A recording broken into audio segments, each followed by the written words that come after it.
as iron sharpens iron, so one man sharpens another. The story. I thought the story, I thought it was a good story. I just felt like it was parts of the story that lagged a little bit for me. Your cadence, man, it captivated me. Me, it's just the sincerity in the piece. You know, I could feel that, and the emotion is always going to win me over when I can feel that it's real. So it was one of those pieces that, you know, where you're waking people up, you know what I'm saying, bringing awareness. It was an awareness poem, and I really dug it, and I really dug the message behind it. Thank y'all very much. I really appreciate it. I appreciate the space. Are you ready to enter the dojo? Here, iron, Sharpeth, iron.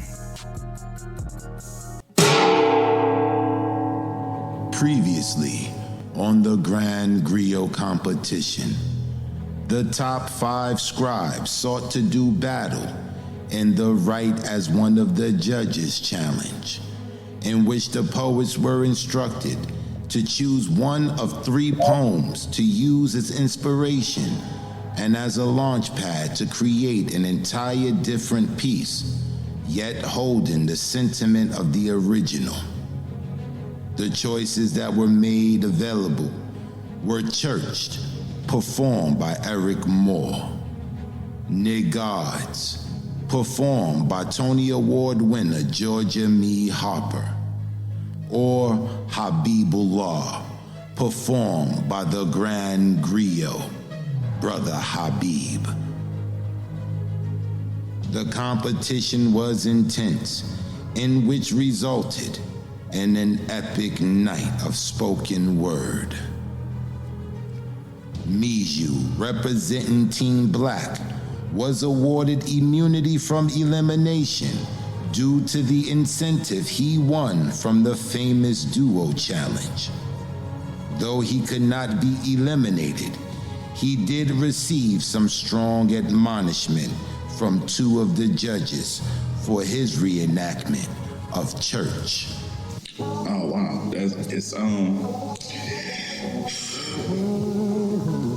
to me, this piece was a risk. To me, I think you showed a lot of flows, but some were offbeat. And me finding the cohesiveness of the story was hard to see. So I must say, it's a good thing that you're not getting scored tonight. Man, I'm gonna tell you something. Last week when you won the challenge, you know, of course I knew what the incentive was, and I was like, yeah, wow, Miju won the immunity incentive, and he, you know, he's one of the people in this competition I feel like don't need it, but bro, I was struggling. It took a while for me to catch the vibe on this piece. The beginning, the way it started, it was real rocky for me. And me being very familiar with Church, I even struggled a little bit to make a connection. I agree with Geronimo, this was a risk, and I appreciate you going out on a limb with this piece, brother, but you count your lucky stars. You did your thing last week, and you are immune from being judged for this piece, brother. Enjoy your immunity, and we'll see you next week. Kiana Pearl with her reenactment of Niggards. God gotta be a black man, and that's why they demonize you. You're crucial to all culture. They can't help but criticize you. You are the closest carbon copy of the creator. Your image is immortal because deities don't die. No one can deny your divinity but you. Do you realize your power and potential? Your presence is essential. In other words, we need you. I love how a black man can hit rock bottom and make it milestones. How y'all can break and still be backbone of your community. How you be blessing, even though this country tries to curse you. You're gifted, but that ain't what they glamorize. They don't recognize your royalty. It's not the revolution they choose to televise, but we see you. We see your monarch and majesty. How there's music in your every movement. Ain't no beat like the pulse behind a black man's skin. No rhythm like the one that comes from your pelvis. Is poetry how you navigate in the streets and in between sheets. Can we talk about how y'all put it down? But dick ain't the only reason black men deserve a crown. It's the spirit and the fight in you. It's the hustle and the light in you. How much of your melanin is made up of bruises we can't tell by the sight of you.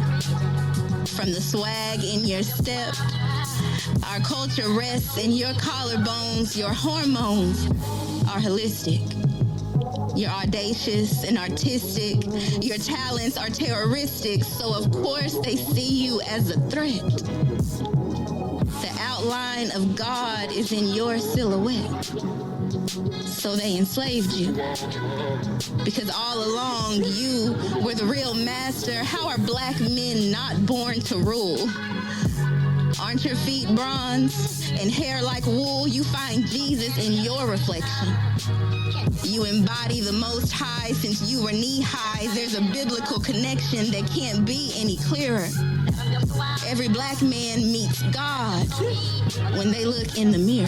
Lexi Jade with her reenactment of Nigard. God King, that's a highly melanated man in all his ancestral glory. Ifa, divination, Egyptian pharaohs, and the Harlem Renaissance converge, creating a sun-kissed royal deity story.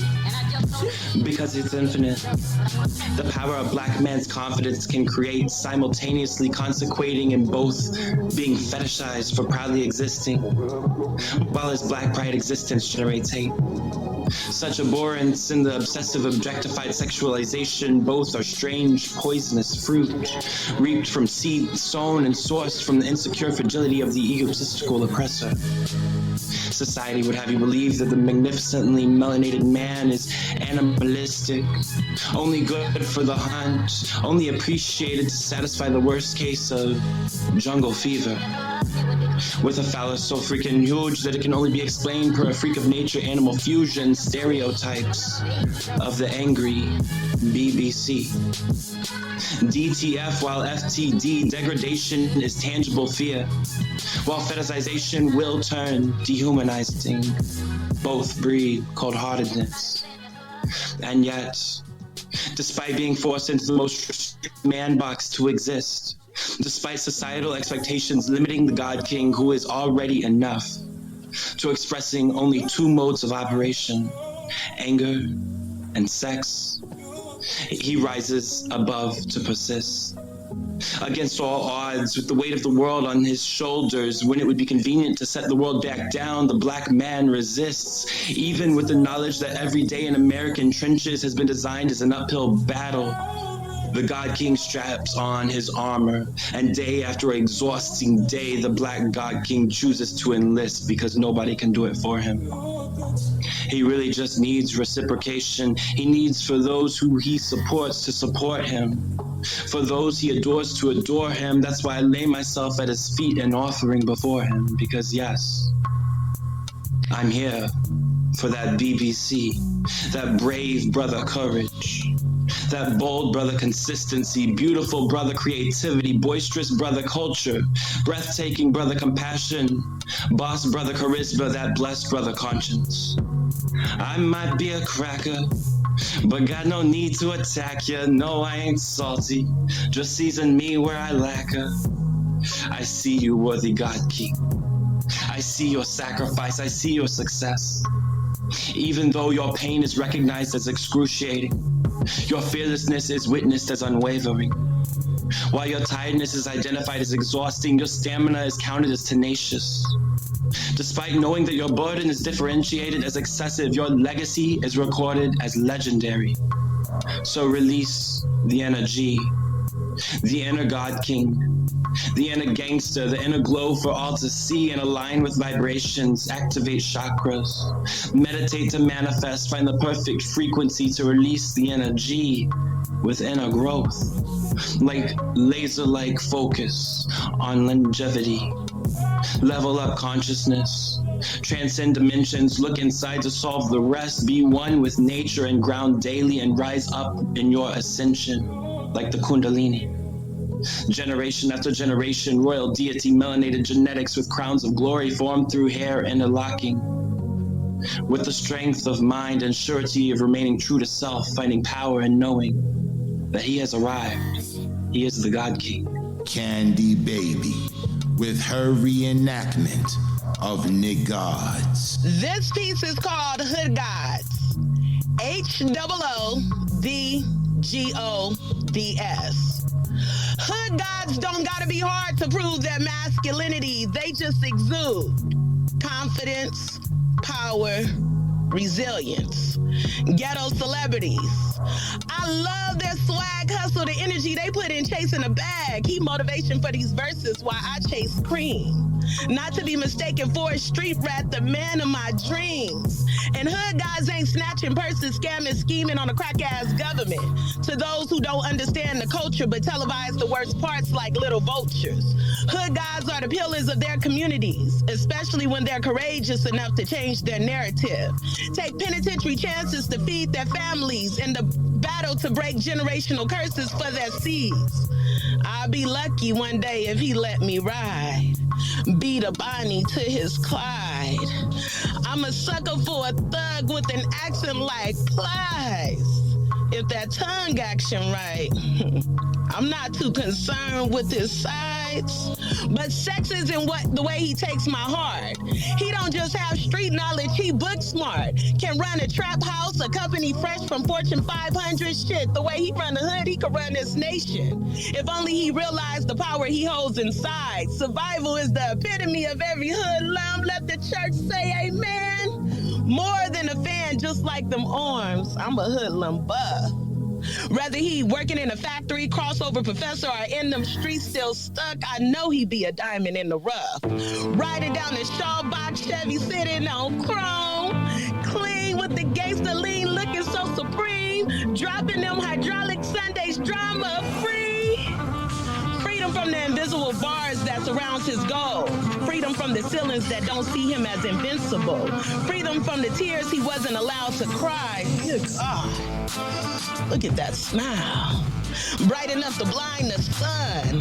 Hoodlums are natural born leaders, controlling the room just with their demeanor. And I won't detract from the labels on their back.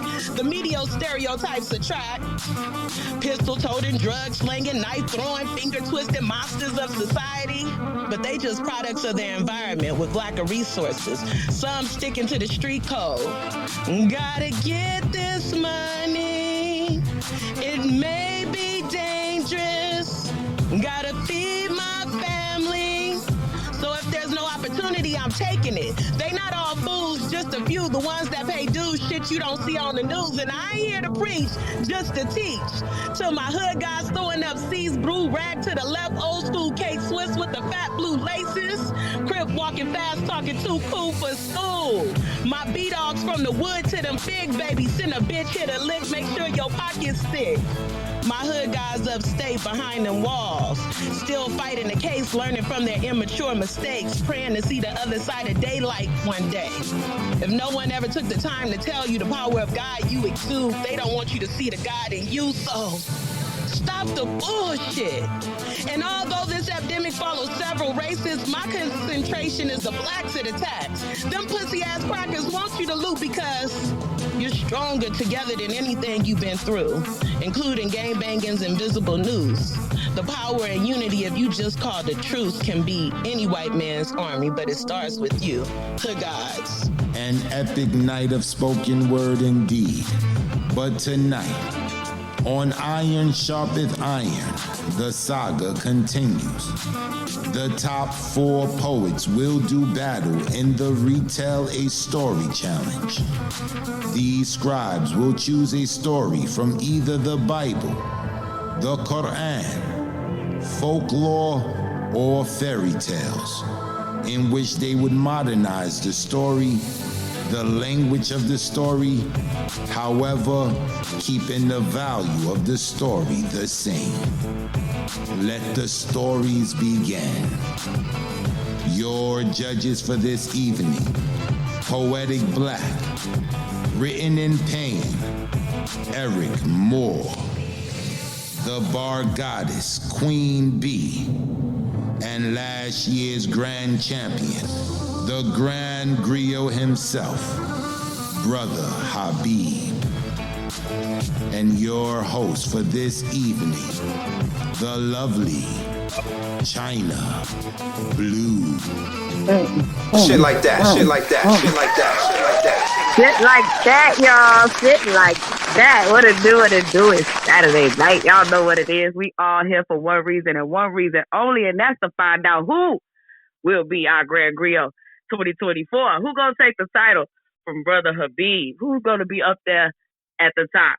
We got our final 4, okay? We got the Furious 4, what Lyrical called them, the Furious 4. We got them out here tonight trying to maintain their spot in this Grand Griot Championship. I hope y'all excited tonight because I'm ready to get it in. It's Storytelling Week.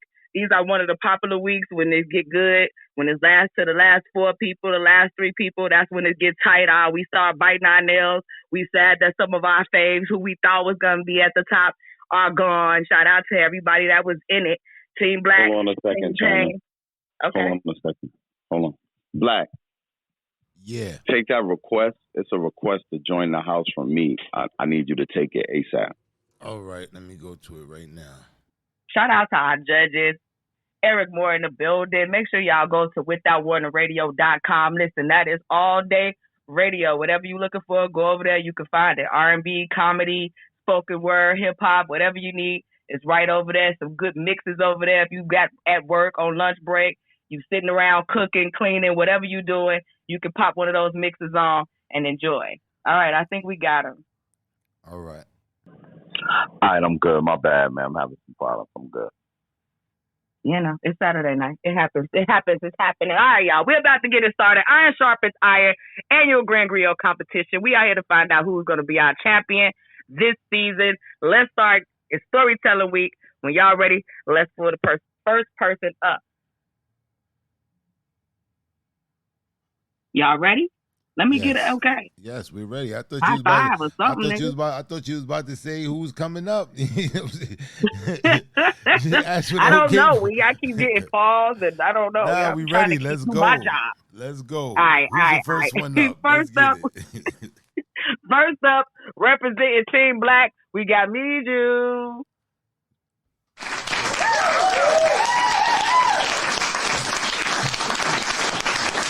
What it do, baby? What up?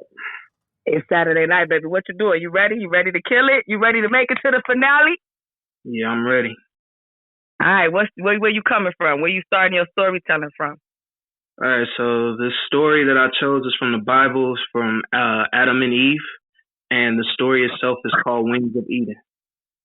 Get it in.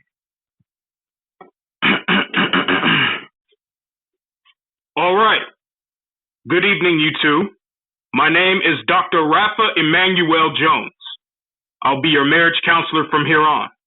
And who do we have here? I'm Adam. And I'm Yvette. All right, nice to meet you two. Now, from what I've gathered, I understand that you two are having significant problems in your marriage. Let's see here. This is your 13th year, and both of you have said that the communication has been off. Your sex lives isn't as exciting as what it used to be, and there's a bit of abuse going on. Does any of you want to elaborate?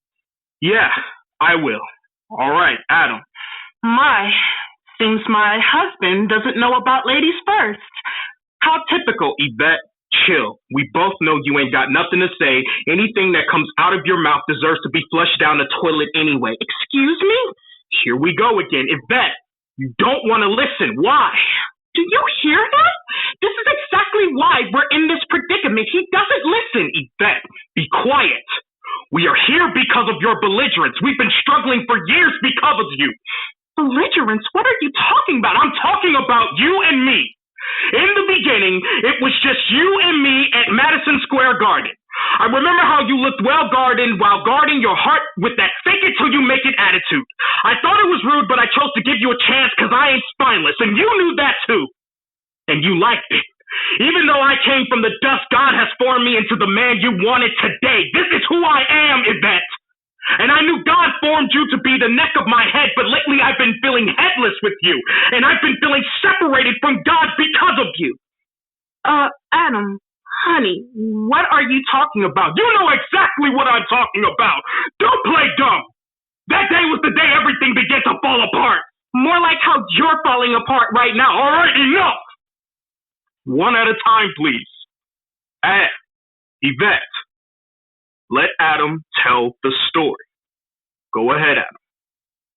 Like I said, it started in Madison Square Garden. It's a place where we first met and where we decided to go for the first part of our honeymoon.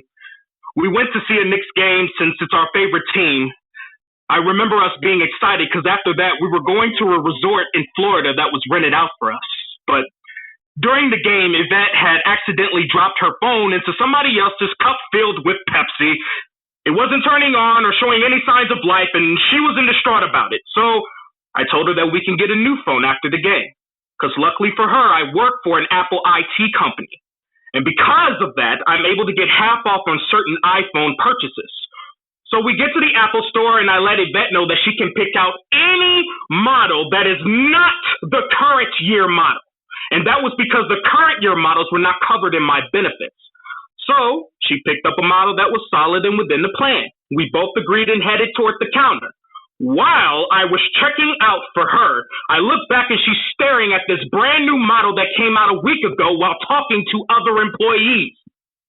Yeah, because it was a really pretty model, but it wasn't within the plan, Yvette.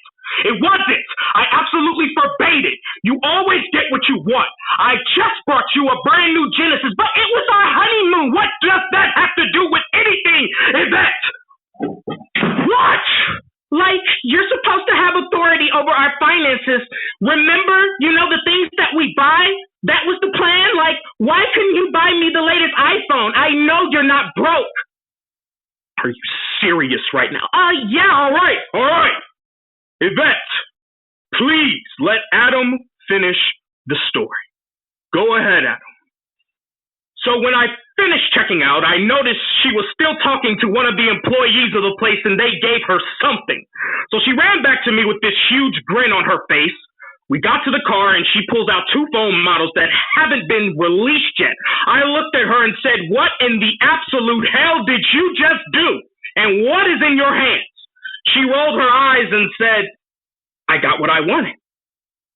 And I got you a gift." So she handed me this forbidden Apple phone and decided to feed her information into the other one.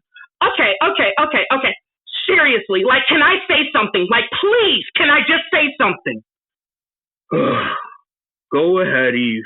So, like, we were at the store and there was this one employee who came up to me and said, "I saw you eyeing the new model." And I said, "Yeah, but I can't get it because I don't have the money." And then he said, "Well, I can break a deal with you.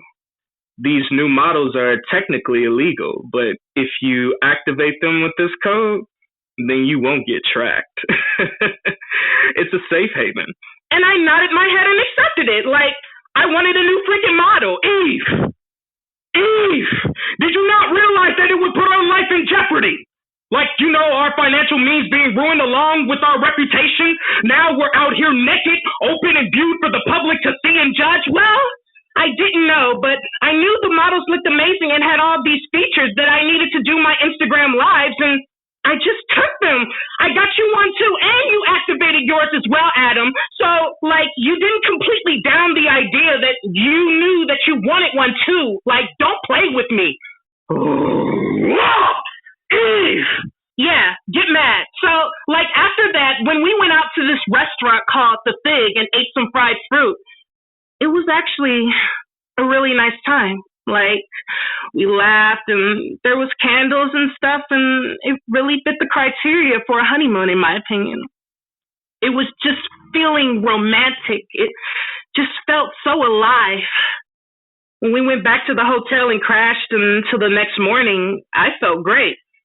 So what happened after that? I'll tell you what happened. We woke up and we got freaking busted. The police were right outside our door. I opened it and they immediately handcuffed both me and her. Apparently the person who gave her those iPhones was a part of an illegal scam, and because of us having the iPhones at the time, we were linked with the people who did the crime. So, we were in jail for more than 48 hours. During that time, I got a call from my boss telling me that I'm fired for theft and having illegal access to phones that were not released. Eve. Luckily, our lawyer was able to settle for a case that wouldn't allow us to be thrown in jail, but instead, we were forced to leave Madison Square Garden and never come back. So, with little time, we had to pack our shit, leave for Chicago, find new jobs, and that's not even the worst part. We've been homeless for 3 years, nowhere to go and nothing to eat but what was out of the trash can. We found jobs that was just enough to afford an apartment. We are literally in the dust. We have gave birth to 3 sons, 2 twins named Cain and Abel. Now Cain is currently in jail for killing Abel with a machete, and Seth is our 3rd son, and he's our only mentally sane child. Is this what you wanted, Yvette? Adam, you're scaring me. Chill out. No. How about you shut the hell up? I've lost my job, my house, my reputations, my license, all because of the addiction of stealing and not wanting to listen to the head of the household. You never listen. You are always delusional to anything that I tell you and argue about everything. Even when I tell you something that it shouldn't be, you always go and say that it is.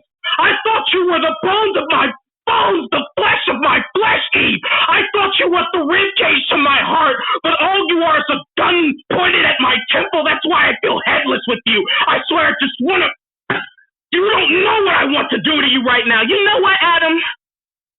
Have you ever thought maybe you never cater to the things that I want for once? It's always just about you. This is why sex is never good with you. Sometimes I don't want your hot breath in my face all the time. Why not try something different? You're such a bullheaded mess and I'm sick of it every time. Every time you get mad at me, I feel more pain than when I'm giving birth. All right, enough! I have heard enough from the both of you. Both of you, quiet down. I've seen it. All the reasons of why you two can't handle each other is because there's no order. Adam, I've been listening to you this whole time. By the way, you've been sweating from your brow, but you need to understand that you are the man of the relationship. And as such, you should learn how to take responsibility for what you do have. Men are leaders. Men are given authority to go and conquer. And whatever you have authority over, you must take responsibility for. You must own the fact that anything your wife does that isn't in line falls on you as well. Leaders always take the hit first before anyone else, and at that, you must learn to listen to your husband. Stop being defiant and learn to love him. Show him support. He is doing everything in his power to provide for you, and you are just being difficult. Learn to keep your eyes open and receive what is being said. Both of you need to understand that marriage isn't about one person. You must sacrifice for each other in order to stay fruitful and multiply. Be mindful and become like wings. One wing can't work without the other, so learn to obey. Obey each other by sacrificing for one another. This is always how I intended it to be from the very beginning. This is what the Lord wants. Do you understand? Yes, I do. Yeah, I do. Okay, good. I'm going to hold you guys to it, and I want to see you guys back in the next week. Learn and do better and improve yourselves. Now have a good evening, you two. Yeah, you too, Doc.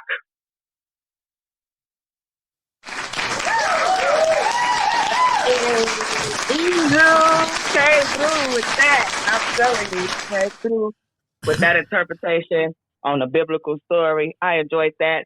Judges, what say you? Okay. Miju. Miju. First and foremost, this was epic. The voice transitions. The way you transition from voice to voice. I caught 4 distinct voices in this.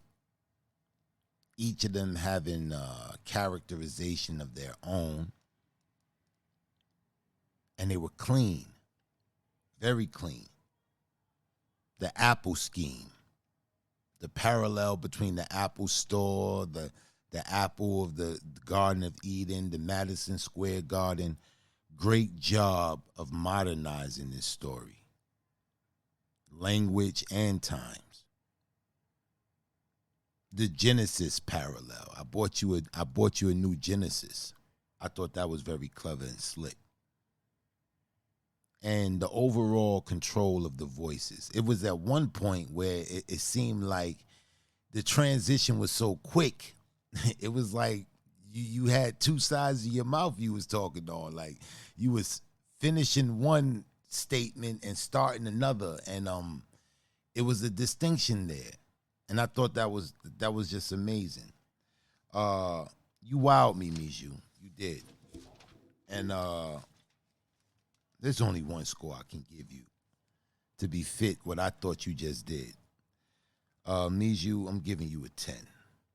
Mr. Eric Moore. What's good, Misha? What's up, bro? I'm good, yo. I'm good.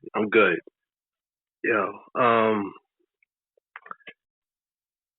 gonna keep it as short as I possibly can. I love what you did as far as modernizing the story. I love how you treated the Garden of Eden, Madison Square Garden, more or less everything that Black just stated. I gotta give you a 9.4, family. 9.4 has been recorded. The bar goddess, Queen B. Okay, so had a little checklist on did you modernize for each competitor? Did you modernize the story? Absolutely. What I loved was the little Easter eggs that you kind of had tucked in there that showed the modernization of the story. Like right off the bat with Eve being Yvette, I thought was so dope. Like I thought that was really genius to the point that every time you said her name, it just, I don't know, it did something else, something for me. I also love the tropes that you threw in there that are pertinent to the perspectives that revolve around who Eve was and what she was responsible for, and then vice versa when it came to Adam. I love that. I'll give it a 9.5. 9.5 has been recorded.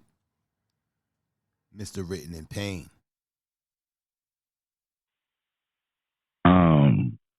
I'm pretty much in line with what everybody else said. I thought your voice transitions were excellent.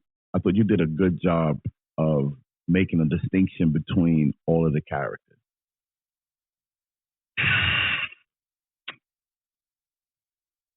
There were aspects of the story that I thought was real slick.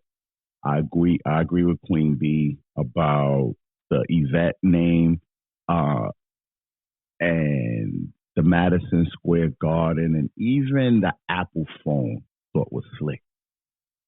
But there was some stuff, including the Genesis, that I thought was a little forced.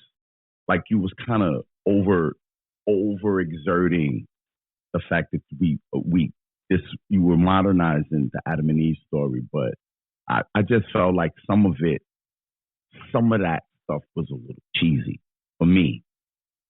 Also, the story, your voice acting did a lot to carry the story more so than the writing of the story, I felt like. With all that I just said, I'm going to give you a 9.3. 9.3 has been recorded. The Grand Griot, Brother Habib. Peace and blessings, peace and blessings. Yeah, that was that was very creative. Very creative. And the transition. Yeah, man. Yeah, he said he screamed and then she said, yeah, get mad. There was so many the subtlety, bro, that was really, really, really extremely creative. You put a lot of effort into it. You practice. You left it all on the stage. I salute you, bro. I give you a 9.8. 9.8 has been recorded. Thank you, Miju. We'll let you know by the end of the evening what's your standard in the competition.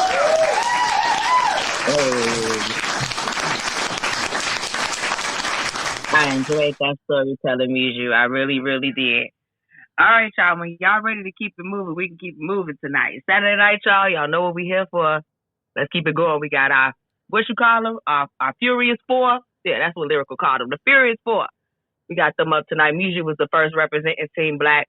Next up on the mic, when y'all ready, I'm ready. We're ready. All right, next up representing Team Pain is Lexi.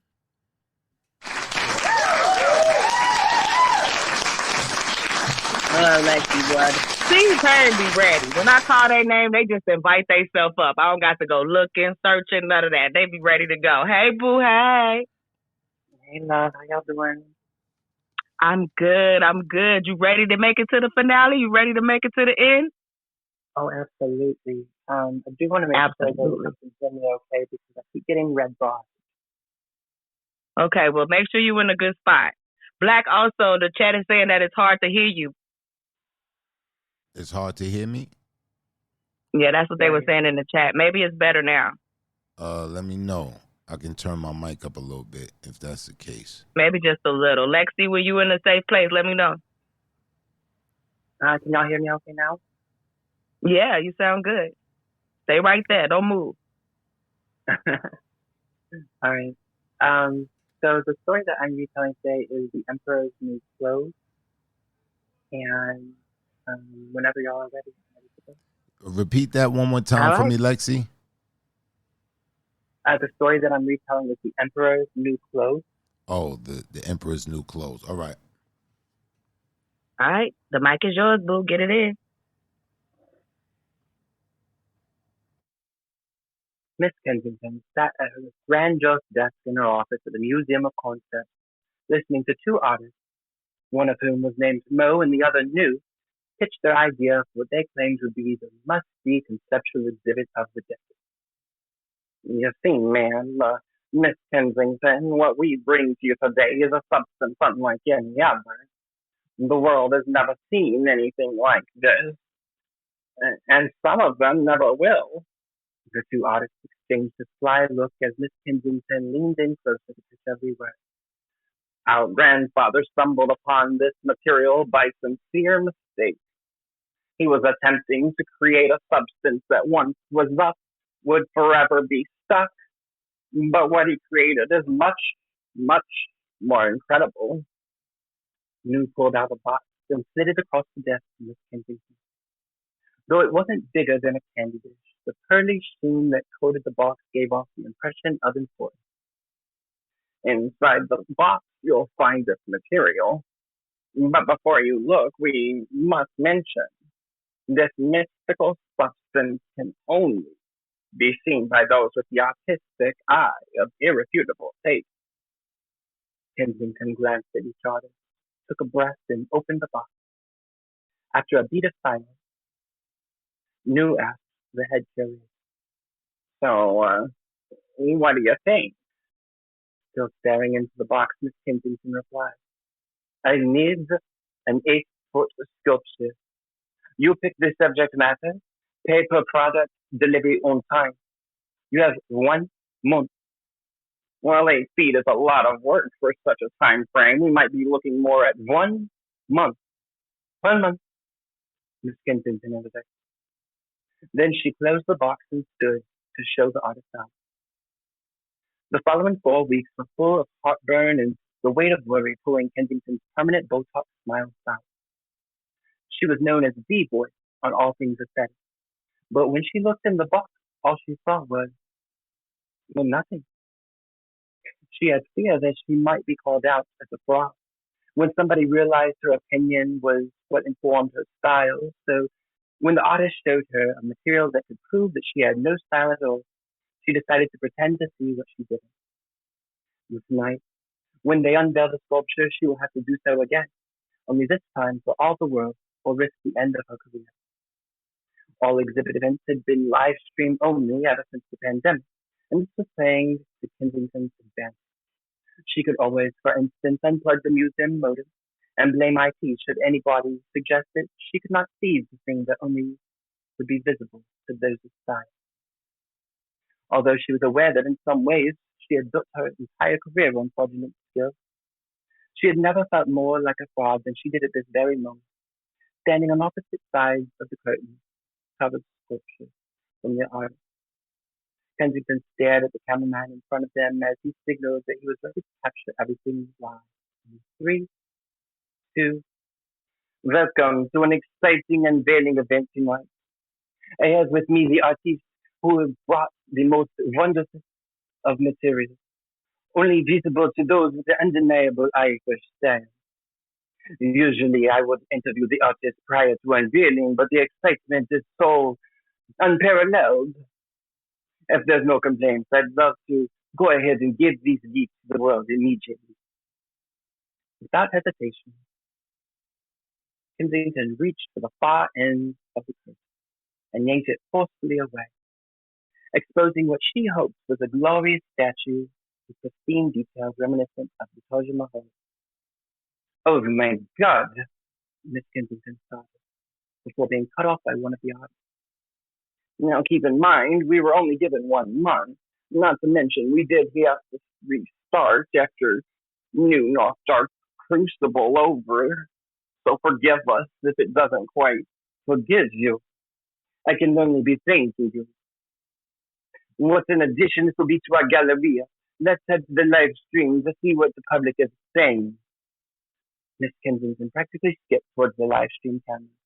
As they adjusted the focus, a wave of comments flooded the chat. Is there a giant pool of dental floss wrapped around an empty Sierra Mist bottle? Is this some kind of commentary on consumerism? Quite deep. It's screaming Portuguese piss to me, but Miss Kensington looks impressed, so it must be good. The artist beams, basking in the glow of internet confusion, interpreted as high art appreciation. Miss Kensington pointed at the sculpture and launched into a fabricated analysis. This stark, white floss, a symbol of societal expectations of perfection, wrapped around the empty bottle, endlessly represents the cyclical nature of hollow trim. She droned on, the poetic genius of it all being that her voice was full of full conviction. The comments continued to roll in, a mix of confusion and attempts to find meaning. Hashtag flawless floss began trending.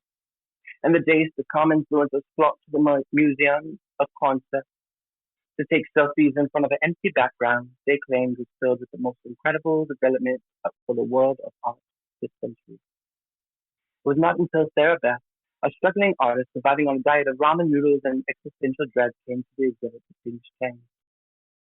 Hello, my name is Kensington. I'm head curator. I was told that you have some questions regarding this Mr. P. By now, Kensington was so secure in her lie that she didn't even flinch. Yeah, hi.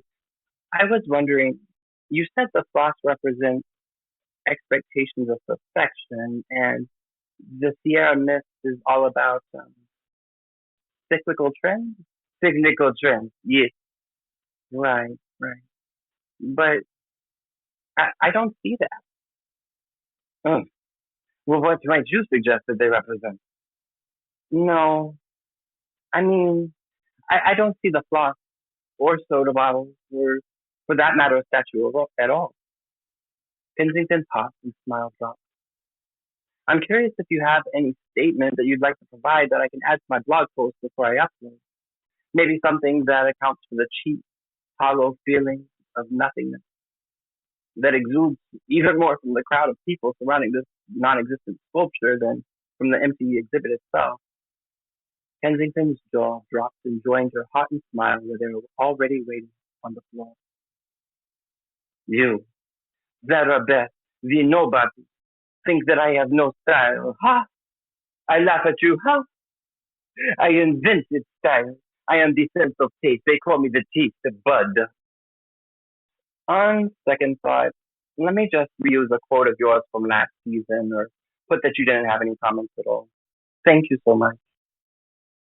Sarah Beth's blog post, The Conceptual Floss Has Flaws, explored the exhibit being lauded as profound when it was simply a naked box. The blog touched on the toxic fetishization of the void in contemporary art and how empty trends and social media fueled hype could effectively mask the lack of true substance.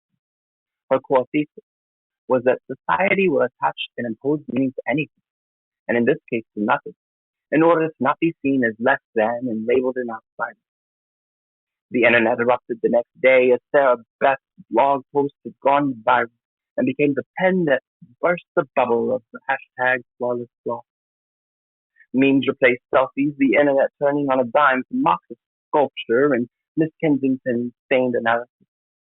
Museum attendance plummeted as influencers deleted all traces of their art appreciation photos from their feed. Miss Kensington received a scathing email from her board of directors demanding her immediate resignation. And as for New and Mo, they vanished into obscurity. The internet, the judge, jury, and executioner. The exhibit itself was left exactly how it stood on unveiling night, a silent reminder that sometimes the emperor truly has no clothes, and the only thing blinder than fashion is the fear of being out of it.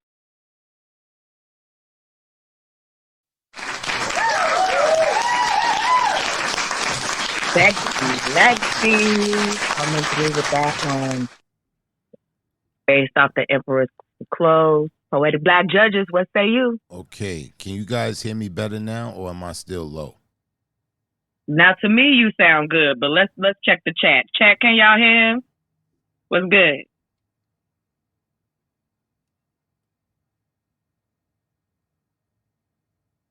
Okay. Yeah, everybody say you good. All right. Thank you, guys. Thank you. Okay, guys. All right, Lexi. I don't know. I found myself drifting through this entire story. One, mainly, your audio. Your audio, it sounded like it was a little muffled. I really couldn't quite catch the transitions between the different voices. And the story just lingered. It lingered, and it wasn't really, I didn't feel the edge biting. I just found myself drifting throughout this story. And I think it was mainly due to your audio. With that being said, I'm going to give you a 9. Mr. Eric Moore. Lexi, I would have loved to hear the piece in a more clear fashion. I caught bits and pieces of the different voices that you use, and I was intrigued by that. But to piggyback off what Black was saying, the majority of the piece I really couldn't get into due to the fact that I was struggling to hear it clearly, right? But for the parts that I did listen to and I was able to hear clearly, I give you a 9.3.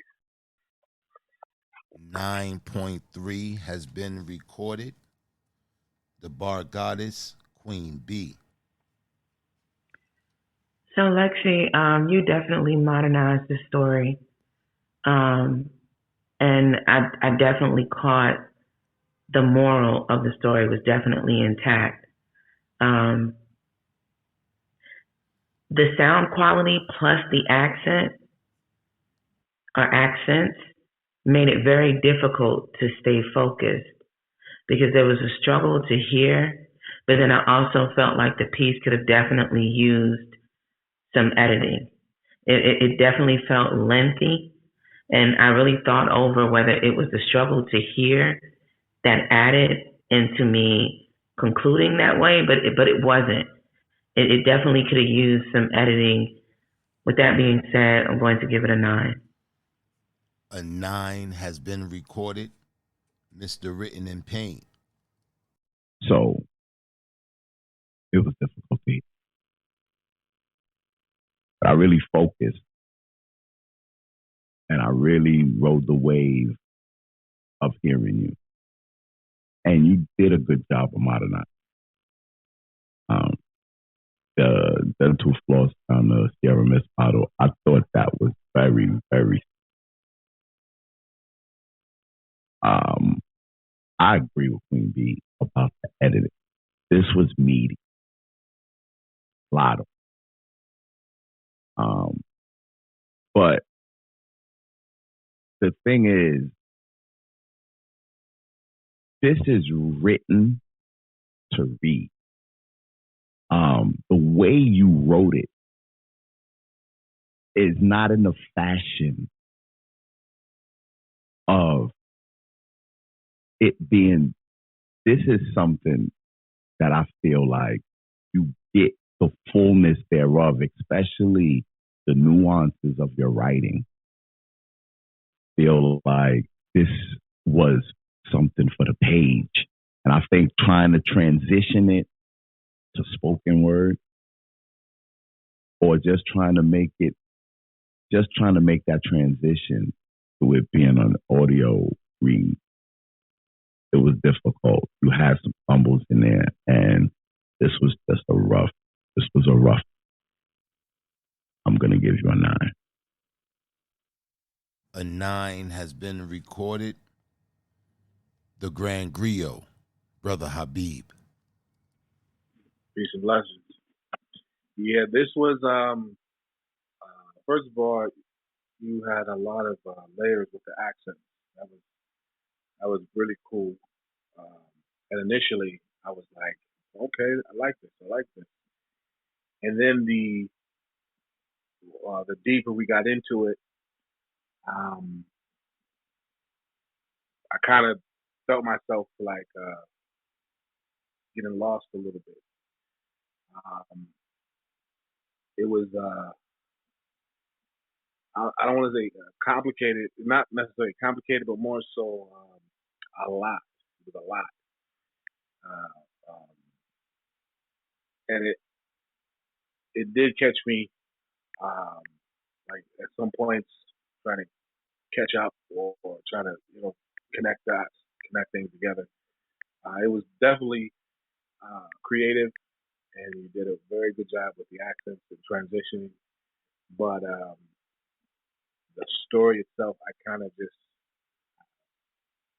got lost a few times. So I'm gonna give you a 9.2. 9.2 has been recorded. Thank you, Lexi. We will let you know by the end of the evening what's your standings in the competition. Lexi said that damn red bar saboteur. The saboteur of the red bar is why you guys couldn't hear her clearly. She was sabotaged by the red bar. That's why you guys couldn't hear her clearly. So unfortunately, that's what it was. So shout out to you, Sexy Lexi. Hope you make it to the next round.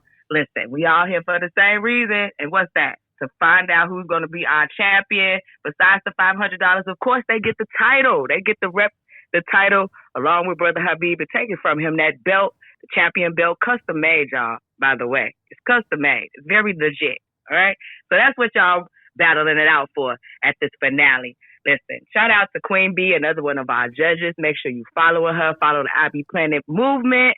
Pressure Buzz Pipes, the poetry, picture pop poetry, all of those things. I know you guys show up for that all the time. Keep supporting her, keep showing her love, keep sharing all of those things. And by the way, share the room. I know we only got 2 poets left, but they 2 dope poets, and we still in this competition. So continue to share the room, continue to follow the top and the bottom of the house. And shout out again to the chat. Y'all ready? Is we taking a break or we moving it? Yeah, we definitely need to take a break. We're going to take an intermission real quick. We'll be right back after these messages.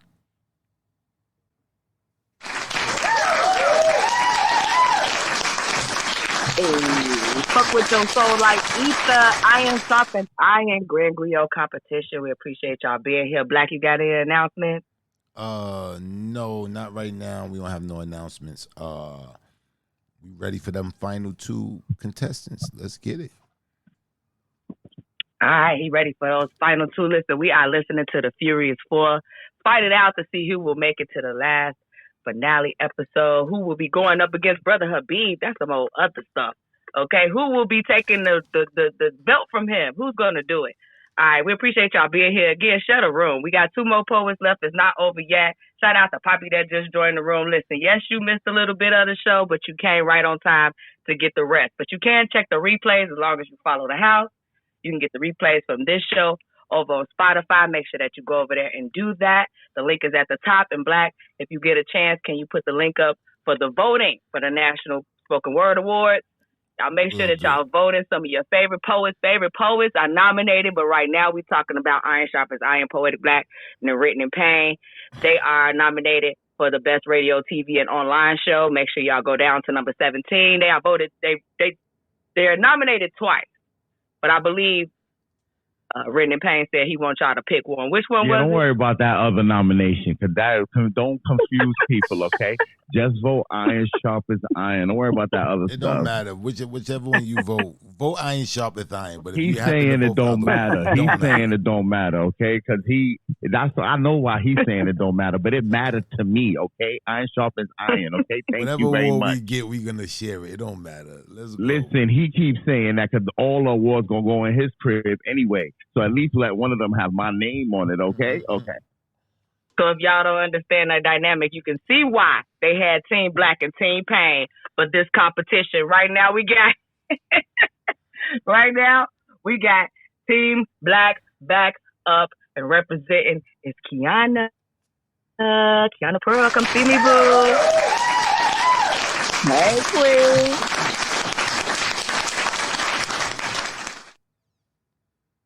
How you doing? I'm doing good. I'm doing great. It's Saturday night. What you got going on? You feeling good? How did you prepare for tonight? I am. I'm feeling good. I spent a lot of time on my story. I'm gonna be Goldilocks tonight. Ooh, Goldilocks. Never mind. I'm not even gonna say it because I don't need no eyes pointing this way. Go ahead, boo. Get it in. The mic is yours.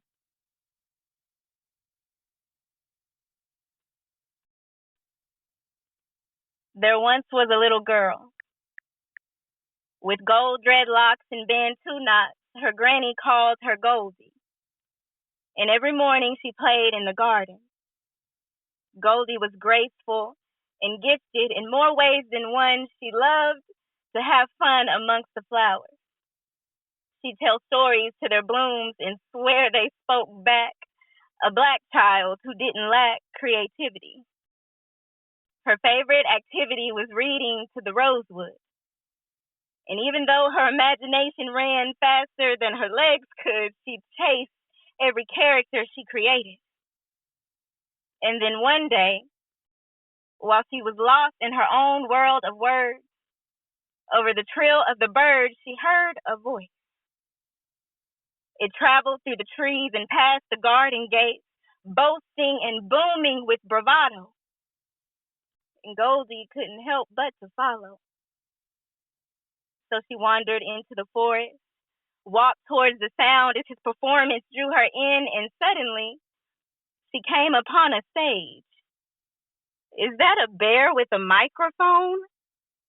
He had a presence bigger than she'd ever known. He was animated and loud, a griot who turned the woods into his venue. This bear's name was Miju.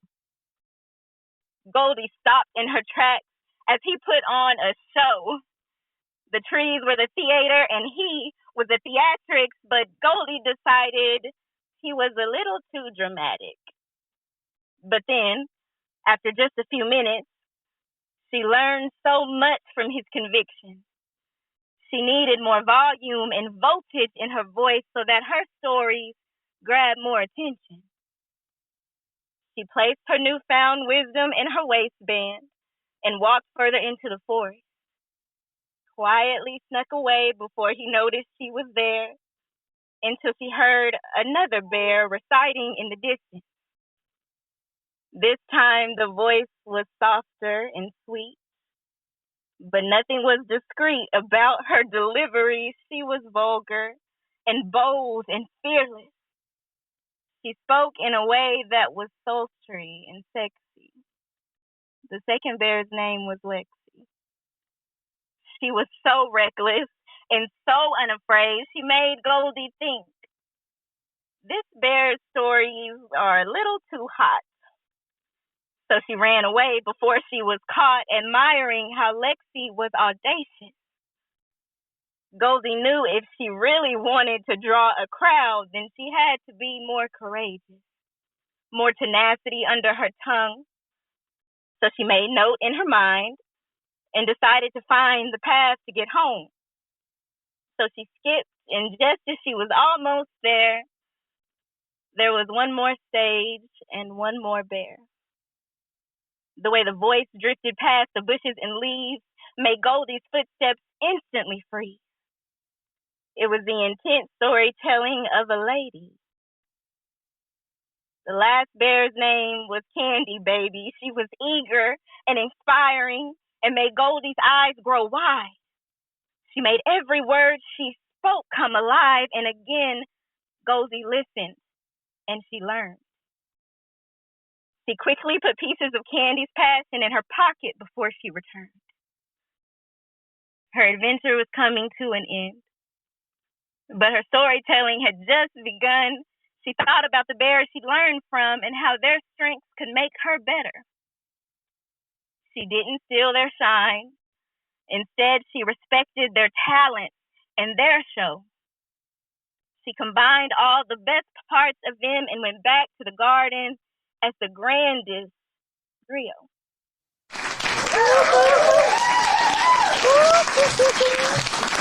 Kiana Pearl representing King. She did not come to play with y'all. I love that. Judges, Okay. what say y'all? Okay, Kiana Pearl. All right. First, I want to say that this was dope. This was dope. Can't hear you, bro. Sound real low. Can you hear me now? Yeah, it's a little better. A little bit better? All right, let me see. What about now? Yeah, you might just have to put a little spunk in your voice. Yeah, we won't have this Say it problem. with your chest. We won't have this problem next week. I just got a new phone, and I got to get the plug-in part to be able to hardwire my phone to the mixer. But yeah, that they was giving out some Obama phones. I heard about that. What you call it? I'll be good. I'll be good next week. Hopefully. All right. I hope you guys can hear me better. All right. Kiana Pearl, I thought this was dope. I thought the parallels you made between the contestants and using the contestants in the way of modernizing the story, in Goldilocks fashion, you know what I'm saying? You took a little something. You know what I'm saying? You took a little something from everybody. And I thought that was dope with keeping the overall sentiment of the actual story. I thought you did a good job. I thought it was clever. I thought it was a clever way of honoring the contestants and at the same time showing your teeth a little bit, showing that you're fully engaged. I'm going to give you a 9.7, Mr. Eric Moore. Kiana Pearl. Okay. Love the way you implemented the other contestants within your piece. I like the way you freaked it. It was a good story. You know, you held my attention. With everything that I just said, I'm going to give you a 9.5. A 9.5 has been recorded. The Bar Goddess, Queen B. Kiana Pearl, I thought this was nice. I like the journey of the story. I too like the way you involve your competitors. I love the first bear, and there was a line when you said about making the forest his venue or something to that effect. I thought that was really, really nice as well. With that being said, give it a 9.4. 9.4 has been recorded. Mr. Written in Pain.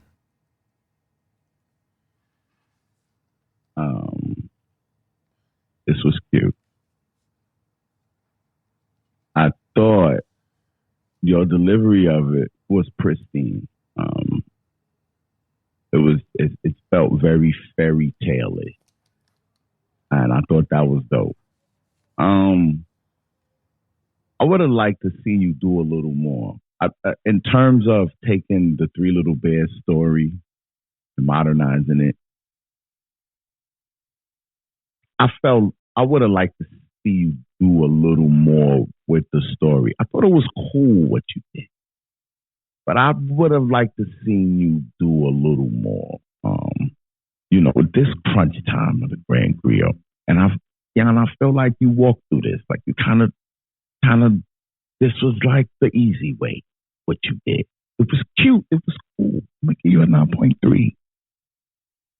9.3 has been recorded. The Grand Griot, Brother Habib. Yeah, you know what? Like if you would have embodied them more, like if you would have took on more of the persona when you describe each one, or did some type of rendition of them, that would have been a 10 for me. I would have been like, oh snap! If you would have gave that little extra I loved it. I thought it was a very creative. I see what Payne is saying. It seemed like it was like a safe. It was like, okay, this is safe. But in this stage of the game, like you can surprise everybody by doing something that nobody would expect. Like when you did the one poem and you incorporated, the recordings of Payne and the other, that right there, nobody expected that. That shit that blew people's brains out. You know what I'm saying? So in his next coming, if you move to the next round, you got to do something. You just got to go crazy with it, go absolutely insane with it. But I'm gonna give you a 9.5. That's good job. 9.5 has been recorded. Thank you, Kiana Pearl. We will let you know your standings by the end of the evening. Hey, Kiana Pearl. Listen, Goldilocks. I'm calling her Goldilocks from now on. I think that's going to be official. Just put me down, Kiana Pearl. You're going to be KB Goldilocks, something like that. I'm going to figure it out. Listen, Brother Habib know what he's talking about. Shout out to our the original. When y'all speak to him, say it, the original Grand Griot champion, Brother Habib. We appreciate you. One of our judges on tonight. Listen, he working on his project. He getting it together for you guys. He's sensitive about his shit. Okay, so he's taking the time and getting it right. And when he get it right, we're going to get together and he's going to put it out there for y'all. So y'all just pay attention to that. I see you, Brother Habib. Y'all follow that brother and make sure y'all keeping in close contact so y'all will know when he delivers that. Candy Baby already, I didn't even have to call her name. She already ready to go. So here we go. Candy Baby.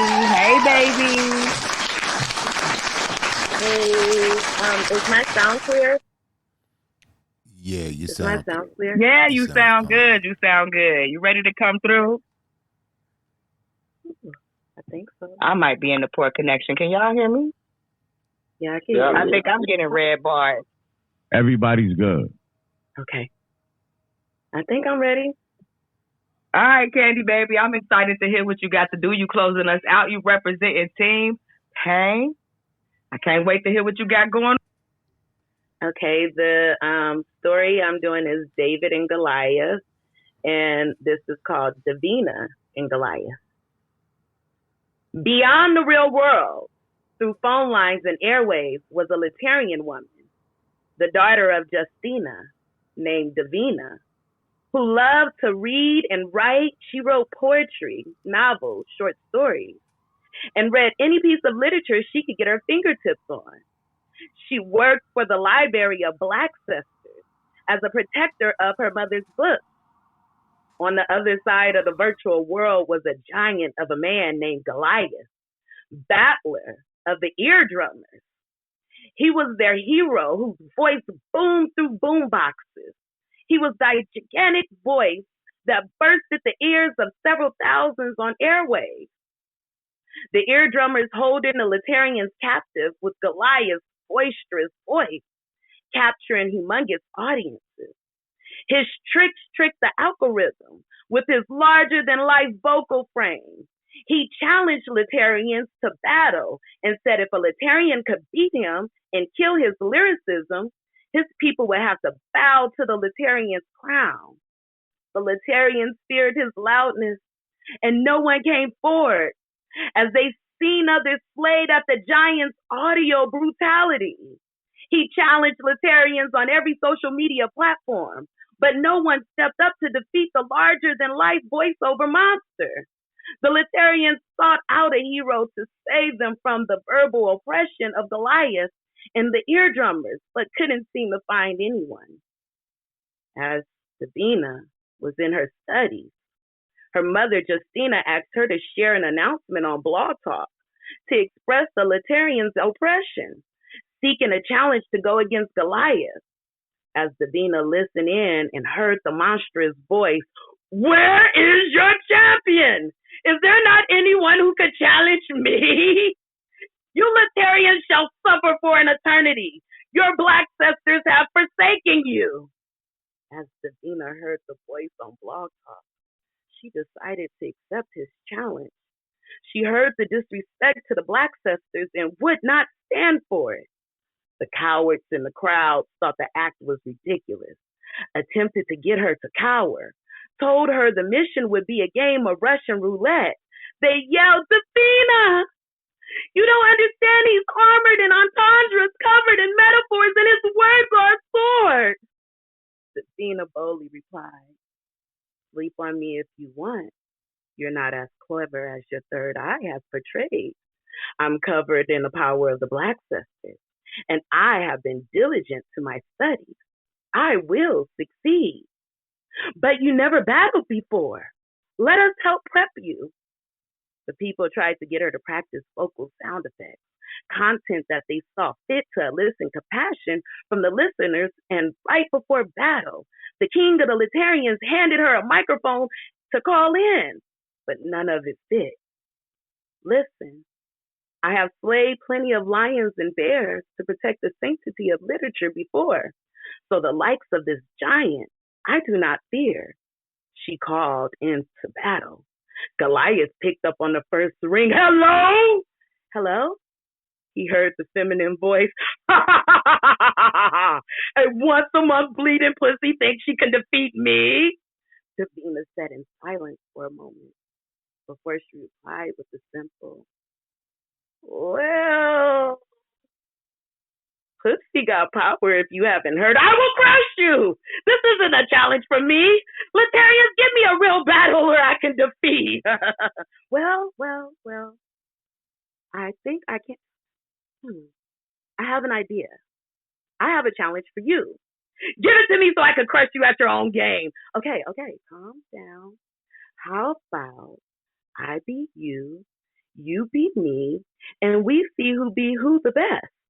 The overconfident Goliath obliged to the challenge and said, "Pucker up them lips and let this battle begin. This is where pussy gets beat up. Let's go. Now you first." Davina took a deep breath and began to flow. "Somebody help us, please." She's cursed with insomnia, so she's an insomniac. pacing the floor. Sleepless nights, freedom she'll never get back. Trapped behind a padded room with locked doors. Nothing but an old window watches her. Please let her out. The voices that keep her company last. You can hear the uncomfortable silence through the airwaves as the crowd awaited the judge's scores. I give you a 9.7. Repeat. 9.7 has been recorded. What was that?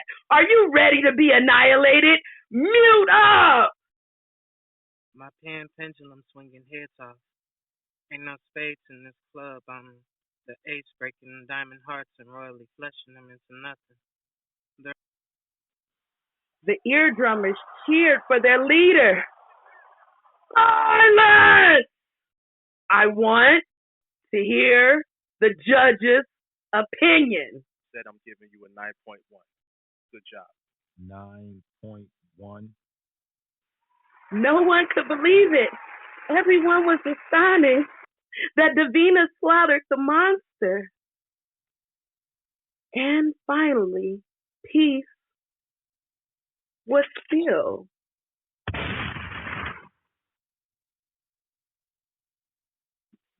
Candy, baby.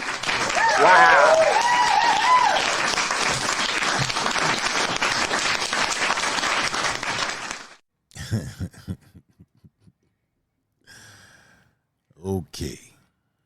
Okay, Candy, baby. Let's get into this. Okay, David and Goliath. I thought you did a good job assigning, the new story. How you switched the characters up. David turned into Davina. I couldn't help but think that you was going at a particular competitor in this competition. It seemed like it fit all of the bills of, who you was talking about. And I thought this was clever. I thought it was clever. It did take me a minute to get into the story, to really get into where you was going to go with it, how you was going to switch up the scenario to make it fit, your storyline. And I thought it came together. At the end, I found myself wanting more of the story. I guess that's a good thing. Overall, I thought you did a good job with the audio accompaniment. I thought you, even though your audio was a little low, I thought you hit the nail on the head in the response time. I thought it was clean. I thought the audio could have been a little bit more louder, the first audio in particular. But overall, I thought you was pretty quick on the draw, and it didn't really hinder the performance for me. Overall, Candy Baby, I thought you did a good job. I'm giving you a 9.6. Mr. Eric Moore. What's good, Candy? So here we are, the final four. You brought your toys out to play. I like what you did. I like the way you shaped this particular rendition of David and Goliath. I like the way you did that. To piggyback off of what Black said, going towards the end, I wanted more. Right? It left me feeling like there was more to be said. But either here or there, I'm going to give you a 9.4. Good job. 9.4 has been recorded. The bar goddess, Queen B. Candy Baby, I agree with Black and with Moore. The approach was clever. It was very clever. I think The one thing I felt that would have, I think it was Black that was saying he was struggling, got confused a little bit. I don't know if it's for the same reason that I also did get a little confused. It's because I love how you brought in Blog Talk Radio. And it definitely helped to modernize the story. But then when the voices came, it took me back to the time frame that existed with David and Goliath. So I felt a little bit of clashing there, like that continuity to just keep it all within the same period. But overall, I love what you were going for in the remake of the story. It's a 9.4. 9.4 has been recorded. Mr. Written in Pain. Yo, when you called them the eardrummers, I died. You don't know, I laughed hard. I thought this was slick. I thought this was a very good approach to the David and Goliath story. The Davina, I dug all of that.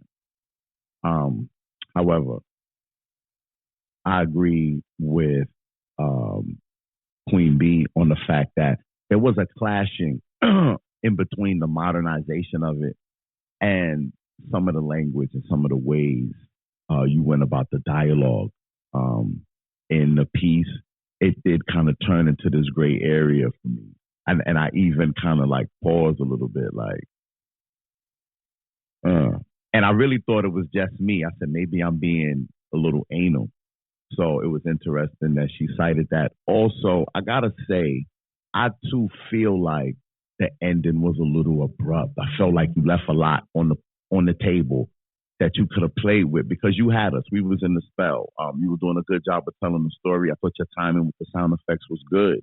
It just felt like you did a lot to bring us to the apex, and then it was abrupt. It was just like, it was over. But I like this. I'm gonna give you a 9.5. 9.5 has been recorded. The Grand Griot, Brother Habib.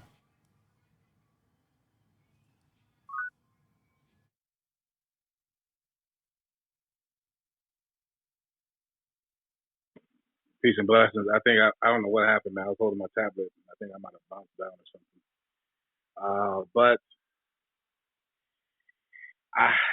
I would have loved if, first of all, excellent job, excellent delivery, excellent storytelling.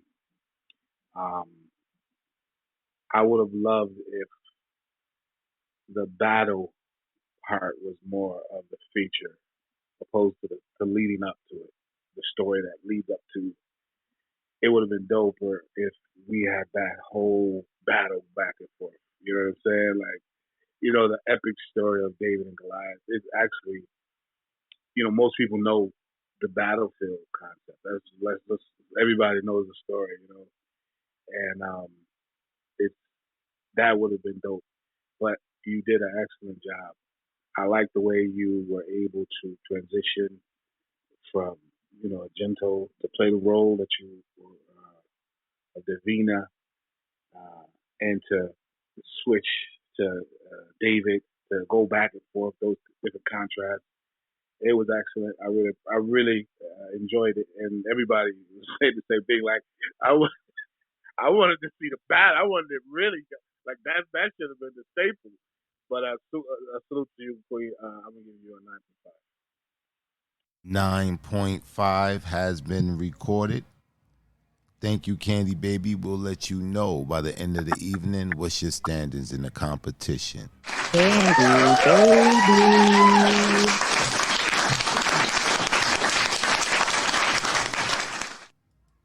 All right. Okay. That was our Furious 4, y'all. What you got to do, Black? What's up? All right, we'll take a brief intermission. And we'll be right back. We're going to tally some scores, and we'll be back with the results and next week's challenge.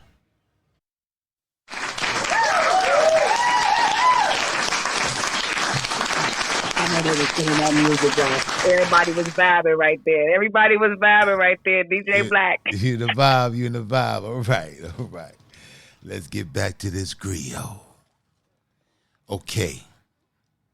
The scores have been tallied. And there is a tie. But don't get excited, because the tie is not for last place. So, coming in both with a 28.4. Congratulations to Kiana Pearl and Candy Baby. You both have made it to the next round of competition. Hey. And coming in with the highest cumulative score of the evening of a 28.7. Congratulations to our brother Miju. You have made it to the next round of competition.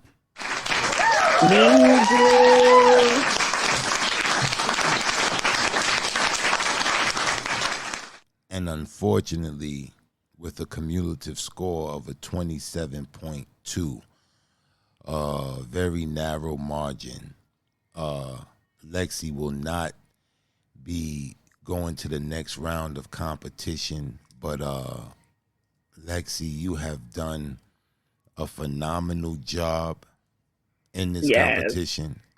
Tonight, I just think it was just one of those things.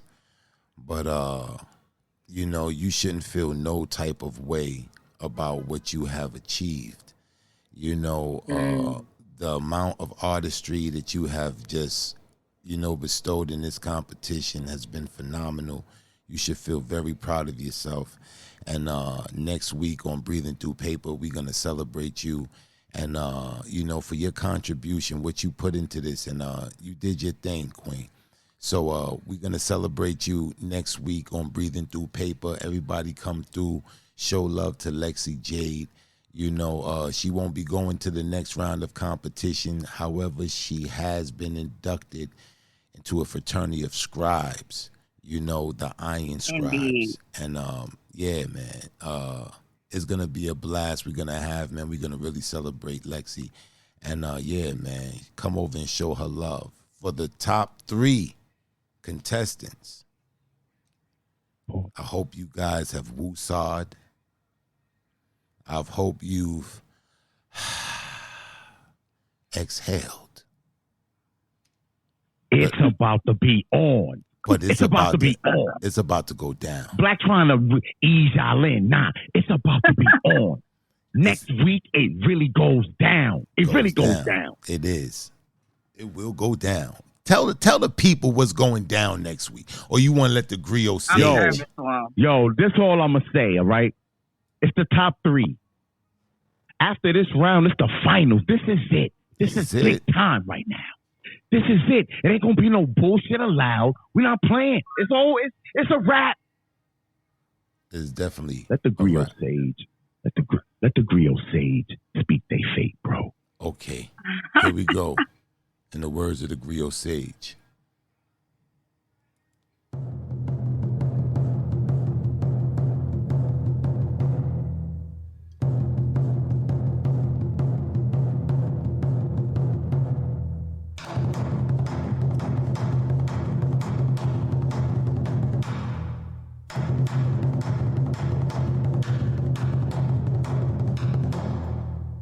Welcome to the Grand Griot competition.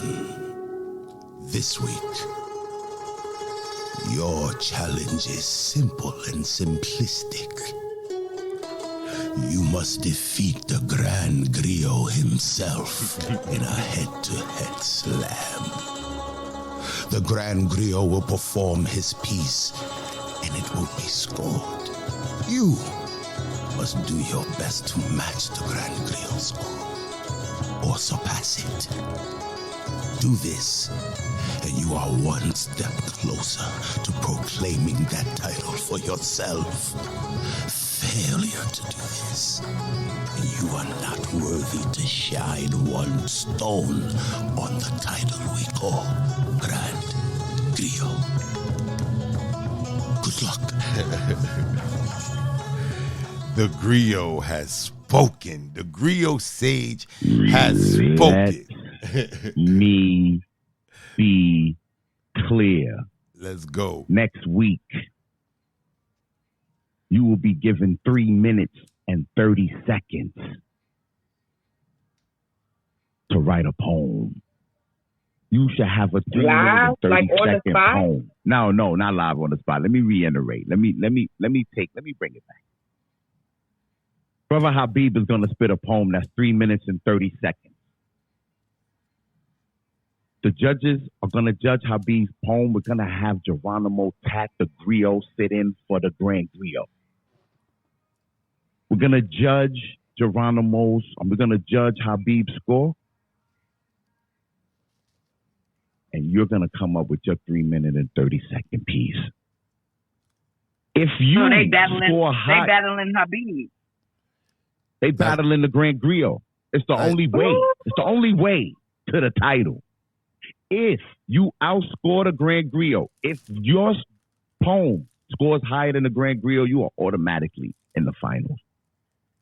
If not, then you better outscore the other poet in the competition. Because whoever has the lowest score out of the three of you is eliminated. We need 2 people in the finals. The 3 of you is going against Habib head to head. Habib's going to have 3 pieces, 1 for each one of you. Let's go. There you have it. There you have it. You are going to slam against Brother Habib. The audience wants y'all to repeat that one more time. Paint. Habib is going to have 3 minutes and 30 seconds to spit a piece. When he finishes that piece, the judges are going to score it. You're going to come up and you're going to spit your 3 minute and 30 second piece. If you score higher than Habib, when the judges score your poem, if it scores higher than Habib, you in the finals. Dang. However, if you don't outscore Habib, then you have to outscore the other poet in the competition. 2 poets are going forward to the finals. 1 poet is going to be eliminated. Yo, Payne, let me ask you a question. All right, so is Habib doing 3 pieces, or is he just doing 1 piece? Habib is doing 3 different pieces. What? All right, cool. Well, hold on. He ain't know that shit. Yeah, I had to ask myself the same thing because I wasn't too sure on that right there. That was a good question, Emor. That's why they pay you the big bucks. Listen, brother, you got to go with your shit, brother Habib. Nah, that's tripping, man. That's it. Yeah, iron sharpens iron, my brother. Iron sharpens iron. We all clear? So why can't we just do 1 poem for me? Because it gives the opportunity. It gives the opportunity for the 3rd and the 2nd poet to revamp their shit. They already know what you gonna spit, bro. He trying to change our whole platform. No, man, that's the way. Come on, he went back now. I thought.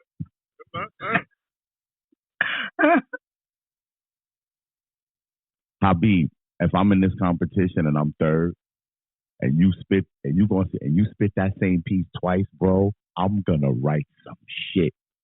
I'm gonna kill you. This is so speak this. Watch this. That's putting me. That's trying to.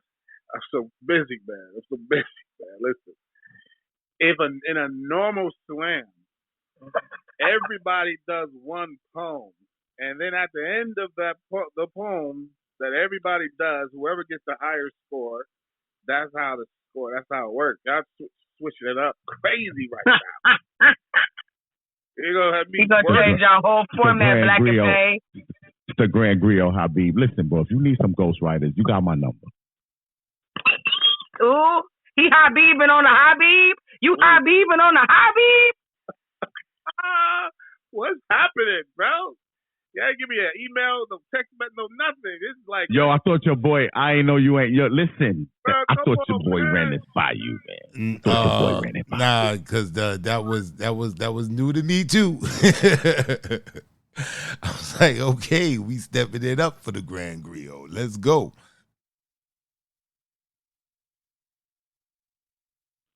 All right, listen. Y'all still got to write a poem anyway. By Wednesday at the prompt room, you know what I'm saying? But this is a formality that don't affect y'all. If Habib won't write one poem and let two of y'all beat him up, that's on him. But listen, by Wednesday, we'll let y'all know if he gonna spit 3 poems or 1 poem. At the end of the day, y'all still got to write a 3-minute, 30-second poem to go against Habib. Either way you slice it, you got to face Habib. So there you have it.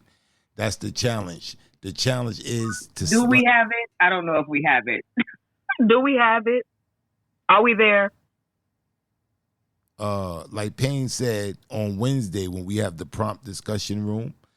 You know, what She I'm heard me. She heard me, Black. She heard me. All right. Yeah, right. So there you have it. You guys are to write a 3-minute and 30-second poem. Battling Brother Habib. The two of you with the highest scores, like Payne said, if you beat Habib's score, you automatically in. But if you don't, you know, you got to make sure that you are one of the 2 scores that's highest than the last score. You know, because only 2 people are going on to the next round, which is going to be the final round. And good luck to all of you guys, man. Good luck. The title is within reach. Stay focused. You know, your job this week is to write a fire poem.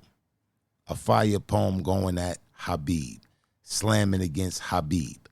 So don't go at the Grand Griot. Not going. Don't go. Yeah, let me go at the Grand Griot. Let me rephrase no audio recordings, none of that. Don't go at the Grand Griot. Yeah, no. We not gonna say what if gonna say what if everybody score higher than the Grand Griot? Then what happens? Then the 2 highest scores, will proceed to the next round of competition. In case let me make something ties. clear right now, China Blue. Let me make something clear.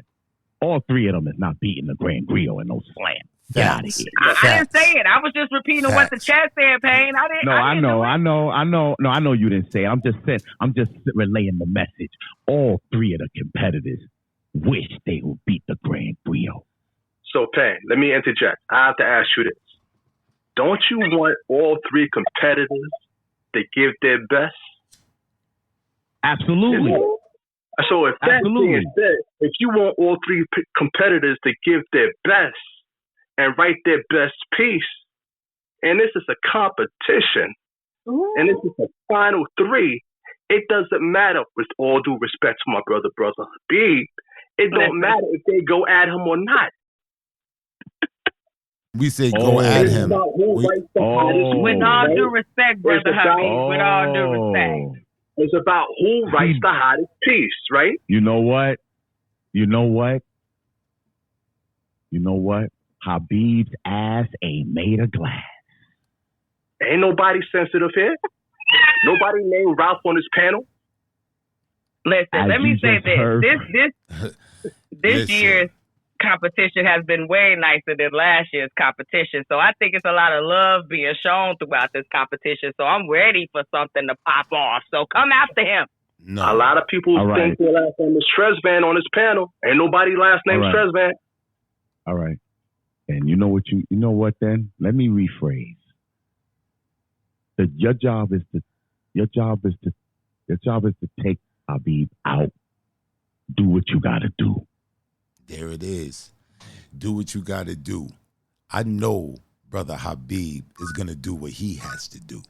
So if it's on, it's on. Even if he gotta use one poem to do. See, Habib, they gonna come for you. You just gonna do that one little poem. We're going to talk, Habib. Make sure we talk. Listen, that's the Grand Griot right there. I already know Habib. All right. Y'all sleep if y'all want to. I got some stuff. However, I know. That's why, chill. I don't want to. Me and you call me tomorrow, bro. Y'all just make sure y'all write. Y'all got one piece to write. Don't worry about how many pieces Habib coming with. Make sure y'all load y'all gun with that hollow head. Right. We don't want no dummy rounds. So there you have it. So congratulations to all of the competitors that made it to the next round of competition. We don't have how many mics tomorrow. So, how many mics will be back July the 7th? July 7th. Okay. And Wednesday we'll be at that prompt discussion. I think it will behoove all of the final 3 competitors to come to that prompt discussion room to get anything clarified or, any misconceptions, get it clarified on that prompt discussion room. But, you guys are here, man. It's been a long road. It's been a long journey. These are the top 3 competitors. Y'all have been through a lot. You've been asked a lot. And all of you who are here, you answered the call. You should feel proud of yourselves. You should feel accomplished, but the journey is not over. The journey is not over. Remain focused, remain diligent, and trying to just exceed your own expectations. So good luck to next week, and we gonna about to be up out of here. Payne, you got any more any parting words? Yeah, because you got 2 people in the competition, so I feel like you know what I mean? So, Team Payne, you know what I'm saying? Oh, you took a hit tonight. I didn't notice that. This week, get that eye of the tiger, you know what I'm saying? Get that eye of the tiger, get that Rocky 3 soundtrack, all right? Because you need all of that. Get in stronger, get all that. He's not talking to you, Candy Baby. That's the only person representing He's not talking to you, though. No pressure, Candy Baby. Team Payne. I said Team Payne. You know what I mean? It's on. They stay back against the wall. You know what I'm saying? We outnumbered. The enemy's everywhere. Candy Baby still standing. The final member of Team Payne. No pressure, though. No pressure, but you should feel proud of yourself. Yo, you turning the knife a little bit. I'm saying she should feel proud of herself. That she's still here, she's holding it down, and Candy Baby's determined. Mijou got some pressure too. He the only man representing right now. You know what I mean? A lady might take the belt from Brother Habib. This is Grand Griot history because we got 2 females in the final 3 and 1 guy, and so that means we're guaranteed to have a female in the finals. Facts. And that didn't happen last year. So this is gonna be interesting. Good luck to all 3 competitors, man. Shout out to the ladies. The ladies we can will represent. See y'all Wednesday. Mm-hmm. We will see y'all Wednesday at the prompt discussion. At that room, we will let you know how many pieces Habib is doing. It may be a surprise. It might be none of y'all business. We might not tell y'all nothing. Just have your piece ready. You know what I'm saying? Don't worry about it. Word.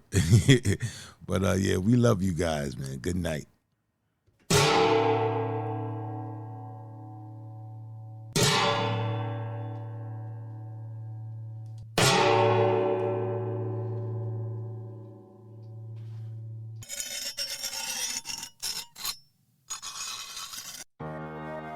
As iron sharpens iron, so one man sharpens another.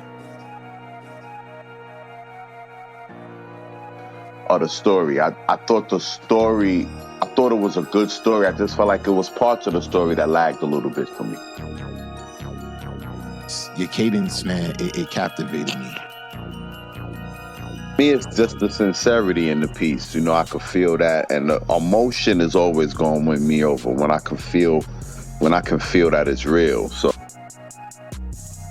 it was one of those pieces that where you're waking you're waking people up, you know what I'm saying, bringing awareness. It was an awareness poem, and I really dug it, and I really dug the message behind it. Thank y'all very much. I really appreciate it. I appreciate the space. Are you ready to enter the dojo? Here, iron, sharpeth iron.